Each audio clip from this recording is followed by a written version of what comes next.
Tamara, je souhaiterais évoquer avec vous votre rapport à la littérature et à l'écriture. Et enfin, si vous avez un nouveau projet de livre, est-ce que vous pourriez nous en parler? Oui, bien sûr. Le rapport que j'ai à la littérature est absolument total et ça va être bizarre et peut-être un peu prétentieux de dire ça, mais il ne faut pas le prendre comme tel. Il est corporel.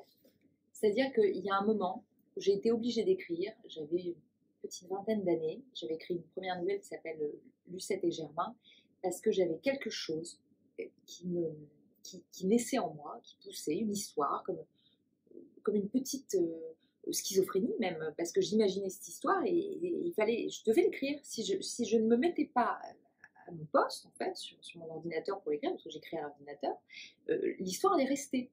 Et en fait, c'était désagréable. Donc, je me suis mise à écrire comme ça. Au début, je ne me prenais pas du tout au sérieux. C'est-à-dire, j'ai écrit cette histoire et je me suis dit, elle est rigolote, il y a une chute, ça me rappelle les nouvelles que j'aimais lire ado. J'ai fait lire autour de moi. Et en fait, de voir l'attitude des gens autour, que eux me prenaient au sérieux, je me suis prise au sérieux du coup par effet un peu miroir. Et ensuite, j'ai plus travaillé, effectivement. Alors au début, je me suis mis des challenges un peu de taille, de nombre de caractères, de nombre de mots. Donc d'une nouvelle de 4 pages, je passais à une nouvelle de 10 pages, puis une nouvelle de 20 pages, puis une nouvelle de 100 pages.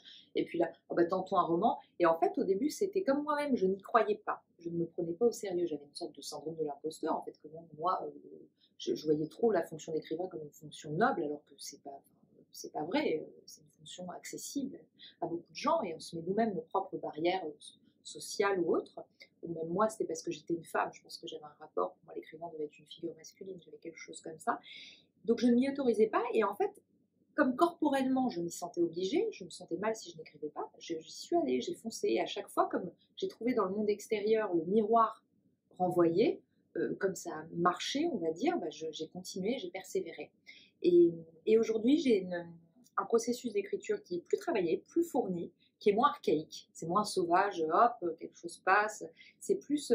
Donc je fais beaucoup de recherches, je rencontre des acteurs qui vont me renseigner, que ce soit des historiens, des psychiatres, voilà, des personnalités qui ont travaillé sur un sujet dont je m'intéresse.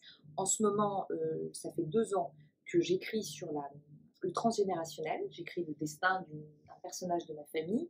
Je dis personnage parce que c'est romancé, donc ce ne sera pas l'histoire réelle, c'est à partir de faits que j'ai. Donc j'ai fait un travail de recherche.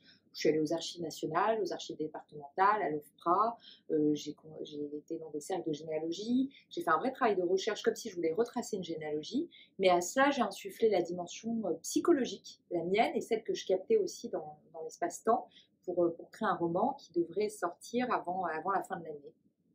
Je ne peux pas vous en dire plus, mais voilà, j'œuvre en tout cas pour ça. Et si j'ai quelque chose à dire sur le processus d'écriture en lui-même, c'est que c'est très, très particulier, mais moi, mes ancêtres il y a eu beaucoup de musiciens, violonistes et pianistes, et je pense que le corps devient instrument pour créer une mélodie qui est en fait un livre, qui est dans le livre. Et c'est qu'il y a un moment où moi j'ai un rapport au corps, du coup j'ai fait du théâtre, j'ai fait du yoga.